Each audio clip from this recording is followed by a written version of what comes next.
जेव्हा बर्डी ब्लॉकमध्ये त्या गायीच्या कत्तलीचं प्रकरण उघडकीस आणलं तेव्हा रोहित भाऊला पोलीस स्टेशनमध्ये नेण्यात आलं. जी गोतस्करांची जी कारवाई झाली होती त्यामध्ये ॲट्रॉसिटीचा गुन्हा दाखल करण्यासाठी त्यांना जवळपास सकाळी 4-5 वाजेपर्यंत बसून ठेवण्यात आलं होतं, 4:30-5 वाजेपर्यंत. तर ते त्या गुन्ह्यामध्ये नव्हते. त्यांनी एक काम केलं होतं अगोदर 112वर डायल जो क्रमांक केलेला होता, त्यामुळे पोलिसांना ते प्रूफ दाखवून म्हणजे सर्व सांगूनही तरी सुद्धा 4:30-5 वाजेपर्यंत बसावं लागलं होतं. तर तेव्हा ते होते की आता काही पर्याय नाही आहे, रोहित तू गेला म्हणजे त्या गुन्ह्यात जसं अडकला आला. तेव्हा रोहित भाऊंनी फक्त आणि फक्त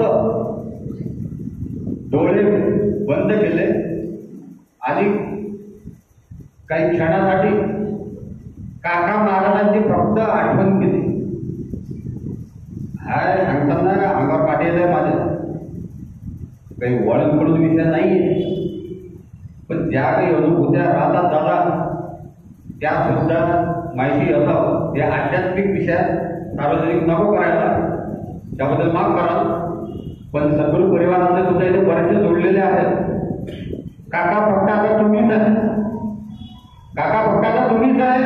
काही मिनिटांसाठी डोळे बंद केले आणि त्याच्यानंतर रोहित पगारियाला सांगितलं की जसं तुम्ही घरी जाऊ शकता.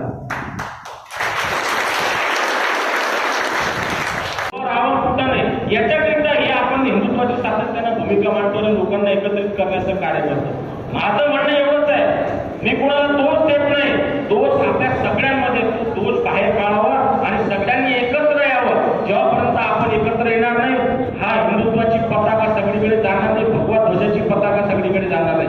कारण आपला जे शत्रू आहे त्याचे ध्येय धोरण आता तुझी 1200 वर्षाचा रक्तरंजित इतिहास सांगतीलच पुढे. 1947च्या तर्फेवर भारताला 2047 मध्ये इस्लामिक राष्ट्र करायचं, गजवाई हिंद करायचं. हे कशाला करायचंय गजवाई? कारण त्यांना माहिती आहे हा कधी एकत्र येत नाही. हा जातीपातीमध्ये वाटलेला आहे, हा नस्लमध्ये वाटलेला आहे, हा विभागामध्ये वाटलेला, हा भागाभागामध्ये वाटलेला आहे. ते एकत्रीकरण मग सुरू झालं. साधारणतः लोकसभा आणि विधानसभेमध्ये आपण जर पाहिलं तर कमीत कमी 7 ते 8% मतदान आपलं वाढलेलं होतं. आणि या ठिकाणी सांगायला मला अतिशय आनंद येईल की ते 7 ते 8% जे मतदान वाढलं होतं ते आपल्या हिंदू धर्मीयांचंच वाढलं होतं. आणि आपण इथे या ठिकाणी आलेलो आहे ते सगळे हिंदूंच्या भल्यासाठी आणि हिंदूच्या हितासाठी म्हणून आलेलो आहे आपण.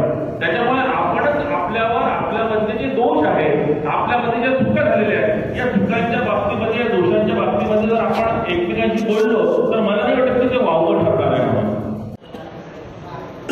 परमपूज्य भगवत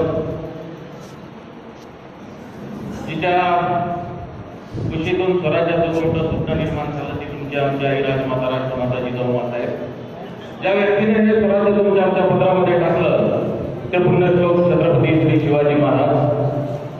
ज्या व्यक्तीनं छत्रपती शिवाजी महाराजांच्या नंतर हे स्वराज्य लिहिल्या फिरण्याचं काम केलं ते धर्मवीर छत्रपती शंभूराजे. राजसत्ता मिळवायची होती, आपलं राज्य वाढवायचं हा विचार घेऊन आले खंडोबाला. त्याच्यानंतर बारबार आले, तारदार आले, हुंड आले, शक आले, कुशाण आले. कुशाण आल्याच्या नंतर कुशांतर या देशाच्या या भूमीच्या एवढे प्रेमात पडले की त्यांनी इथलं काही लोकांनी बौद्ध धर्म स्वीकारला आणि त्याचा प्रचार प्रसारही केला. परंतु 712 मध्ये एक सर्वात पहिलं आक्रमण झालं. ते पहिलं आक्रमण म्हणजे मोहम्मद बिन कासिम यांचं. याचा मंत्र होता दारुले हर्ब तर दारुले इस्लाम करणे, काफरांच्या देशाला इस्लामिक करणे.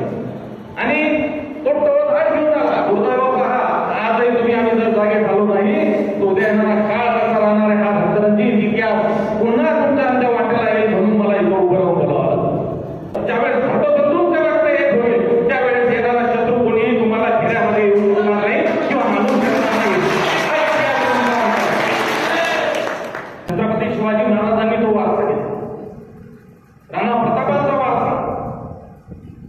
ओळखले, 18 पगड जातीतले लोक एक केले आणि एक करत असताना या युवा हिंदू प्रतिष्ठानमध्ये जसं आम्ही वेगवेगळ्या ठिकाणाहून एक शेलका दागिना निवडला, तसा या दराखोऱ्या छत्रपती शिवाजी महाराजांनी एक शेलका दागिना या ठिकाणी निवडलेला होता.